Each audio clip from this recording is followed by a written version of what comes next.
We are on day 3 of the government shutdown, and the Democrats are going crazy. For the camel worms they have opened. Let me explain this.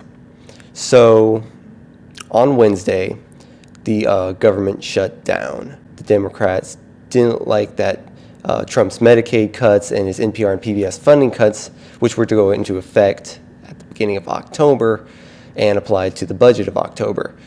So the Democrats didn't like that, so they decided to take a stand against the Nazi fascist second coming of Hitler guy, Trump, by shutting down the government for the sake of the illegal aliens at the cost of federal workers and military personnel's paychecks, who will not get paid until they get what they want, which for soldiers living paycheck to paycheck, which a majority of the people in the economy we're in right now, this can be very tragic.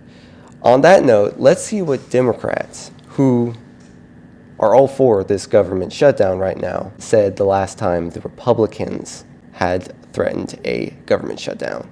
A government shutdown of any duration would harm hardworking Americans and our economy. Why should we ask TSA officers to go without their hard-earned pay while they protect our airports? I'm a senator from Virginia. Some of the hardest effects of shutdown will be seen in my state. If the government shuts down, it will be average Americans who suffer most. Some who right now are trying to figure out how they're going to pay rent, how they're going to make mortgage payments, how they're going to keep college payments going, how they're going to keep the lights on, how they're going to keep food on the table. Critical services and our economy are being threatened with poison pill partisanship. Shutting down the government should not be a negotiating tactic. Hostage taking is all they have left, a last gasp of those who cannot cope with the realities of our democracy.